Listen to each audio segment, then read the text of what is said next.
Number one, the Defense Department, Secretary Leon Panetta, announced that it would submit charges to a military commission for al-Nashiri. Now this is really interesting because al-Nashiri got a lot of attention, one for being tortured, but also for being the mastermind of the attack on the USS Cole. For a while it seemed as if the Obama administration was just going to do nothing. He was going to be one of these characters that would be held in Guantanamo Bay prison for indefinitely, but it looks like they are going to create a military commission and actually file charges against him. Number two, Secretary of Energy Steven Chu announced yet another loan guarantee program for an alternative fuel company. This company takes agricultural waste such as corn stalks and turns them into ethanol. This is the third alternative fuel that we've seen in the last few weeks.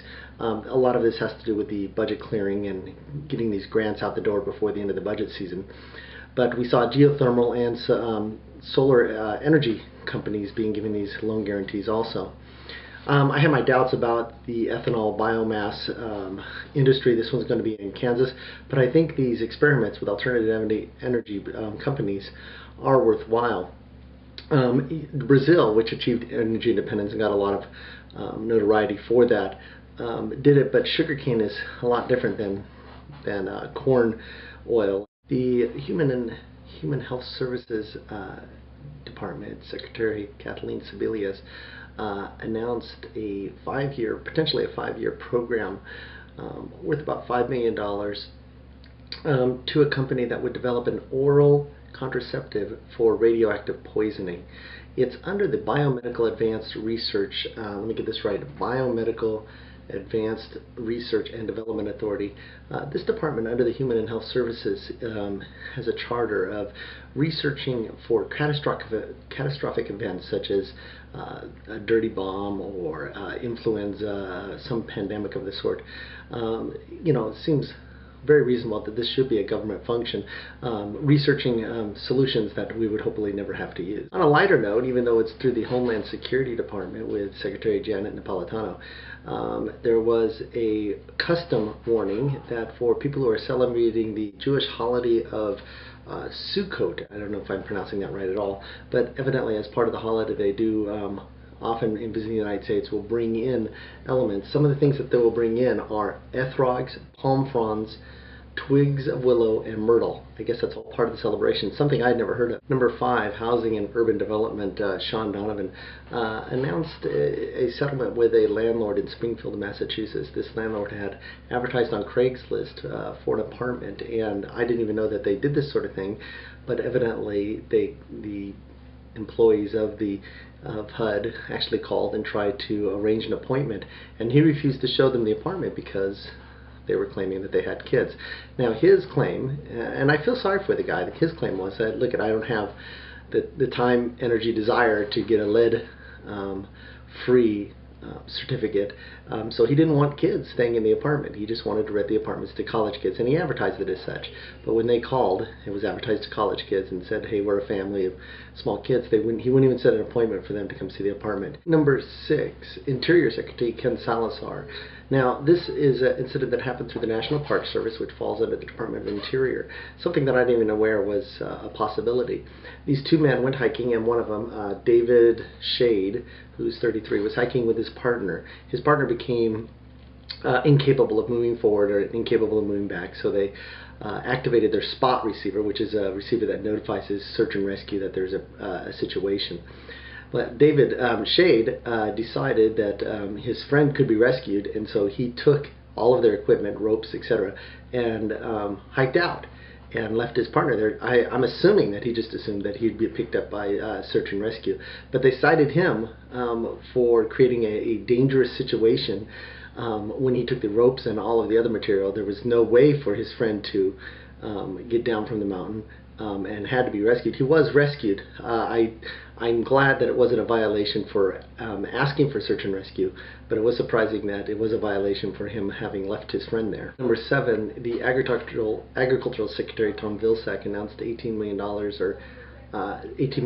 to 36 different organizations to help educate and mentor beginning farmers.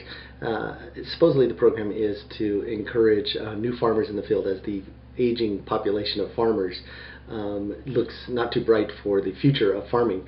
Interestingly, I researched one of the 36 organizations that got money. There was a organization in Atlanta, Georgia, the True Living Well organization, headed up by a man who was educated at Harvard and then went around the world studying about farmer techniques. But his whole program is there's enough open urban space in Atlanta to feed the entire population of Atlanta. So he picked up $670,000 grant in order to educate people on how to do this. They actually do have an urban farm in Atlanta, and I'm assuming that this will expand it to further reaches. I'm not sure that's the idea of the program, to create new farmers in urban areas, but it is an experimental situation which I think is worth investing in. Number 8, Secretary Hillary Clinton of the State Department.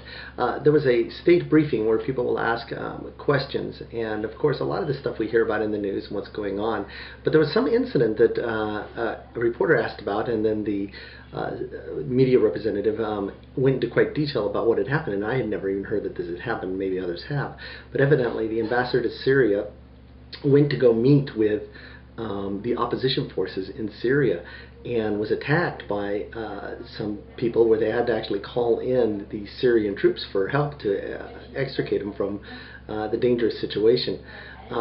Very interesting situation, and the State Department actually warned Syria that attack against the ambassador was attack against the president and against the United States. Sounds like a very, very volatile situation. We've already asked the Syrian president to step down. We don't have a lot of ability to influence that, but the fact that the ambassador went to go meet with some opposition groups and then was essentially turned back, and I believe that things happened where they were throwing rocks and tomatoes and stuff at him. And then there was some false accusations that on their way back to the embassy they ran over and killed somebody, which the State Department is saying is totally false. Anyways, quite an international incident, if you ask me, that somehow flew under the radar. Number 9, Transportation Secretary Ray LaHood announced a $50,000 fine against Virgin Atlantic. He felt, or they felt, that the advertising by Virgin Atlantic was deceptive. In fact, tougher rules are going to be coming in force in January. And essentially what it is that airlines aren't allowed to advertise one price, for instance, a $100 ticket round trip to New York, and then when it comes down to actually paying for the ticket, you end up paying $500, and they add on taxes and fees and all these other things. So they felt like Virgin Atlantic had violated this by making it difficult to understand what the true cost and the fees were for this ticket, and they were fined for that. I actually prefer the French system for a lot of reasons, but one is they hide the taxes. I don't think they're hiding them per se, but if something costs $5, you get up at the cash register and it costs $5, and all of the taxes and fees are built into it. Now, I know the idea behind marketing is you want to advertise a lower price, and you want to say, hey, my price is only $100, and all those extra fees like baggage and taxes and all of that, though I'm not responsible for those. The ticket actually costs $100. There's all these additional fees. Again, I wish we did the French system, which was the price is the price and there's nothing else. Number 10, the Secretary of Treasury Timothy Geithner released a small statistical item out of the Office of the Comptroller of the Currency, which essentially said that foreclosures ticked up a little bit. Not a great deal to say that we're headed in a wrong direction, but it's a small indication that we're not headed in the right direction. This is a measurement of first lien mortgages and how many of them are actually in trouble, meaning that they missed a payment, which is an indication of future foreclosures. So it doesn't seem like we're headed in the right direction. 10, the Secretary of Treasury Timothy Geithner released a small statistical item out of the Office of the Comptroller of the Currency, which essentially said that foreclosures ticked up a little bit. Not a great deal to say that we're headed in a wrong direction, but it's a small indication that we're not headed in the right direction. This is a measurement of first lien mortgages and how many of them are actually in trouble, meaning that they missed a payment, which is an indication of future foreclosure. Number 11, Secretary of Education Arne Duncan announced a $25 million grant to a couple of charter management organizations, not specific schools, but organizations that manage charter schools. I think this is significant for a number of reasons, but one is that typical of the Democratic Party is to support public teachers and public teacher labor unions, and yet this is an actual grant to charter schools. Now labor unions, teacher labor unions complain against these charter schools, saying that they don't have a labor contract, they underpay their teachers and whatnot.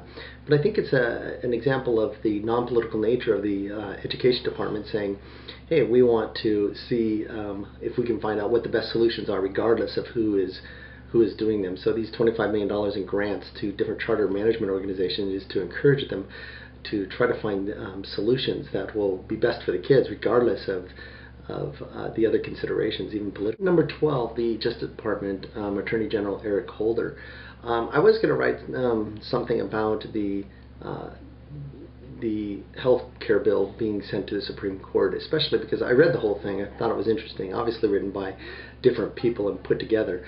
But my favorite part of it here, and I'll read this, says, most medical expenses for people under 65 result from the bolt from the blue event. Meaning, a catastrophic or a sudden accident or something like that. I love that, bolt from the blue event. Anyways, it's part of their argument that, why they need to be ruled that it's legal to force people to buy health insurance or penalize them with a tax. But the thing that I really came up with was that they're cracking down on foreclosure buyers. I actually went to the courthouse to see how this foreclosure system works, but there's a man with, this is in Arizona, sitting in a lawn chair with an umbrella, and he has a list, and he just goes through them really quickly, and people will bid on them. I'm talking about hundreds of thousands, if not millions of dollars people are bidding on right there. And it's obvious, the small number of people and what's going on, that it'd be very easy to collude with somebody and say, hey, look, don't bid on this property, I won't bid on yours, and you won't bid my price up, I won't bid your price up. And so anyways, they actually charge people in California. They said up to 11 people will be charged, but 2 have actually pled guilty to bid rigging in this sort of way. Very easy to do, and I've heard stories in Arizona where people unknown to the system would bid on properties and then be threatened later about, you don't know what you're doing here, stay out of our business. Obviously, people don't want to pay more than they have to, and if someone's going to bring the price up, no cost to them, it hurts the people who are actually buying the properties. 13, the Acting Commerce Secretary Blank announced $108 million to a program that is known as the BRO Act. And I spent way too much time reading about this BRO Act. They've got their own website, they've got their own YouTube channel. Essentially, it's an act that was signed in 1990 to help restore the wetlands in Louisiana. Senator Breaux, that's why it's called the BRO Act, was heavily involved. Now, the act was, I guess they have time limits on these acts, was signed into place from 1990 to the year 2019, so 30 years, and spending about $100 million a year on these projects. Essentially, this secretary was announcing, here's where some of this money is going to be spent. I'm not sure the importance of that, since there is an actual committee that decides on projects that should be spent and oversight on the committee. But the announcement was interesting for another reason, because she spent a lot of time talking about the Jobs Act, which had nothing to do with this particular grant or the BRO Act at all. So it seemed like there was some sort of message that went out to the troops. Here's the talking points, promote the Jobs Act. But I could be wrong, but it seems like that's what's going on. So anyways, if you want to research anything on the QIPRA or BRO Act, to find out the hundreds of millions of dollars you're spending every year on Louisiana wetland restoration.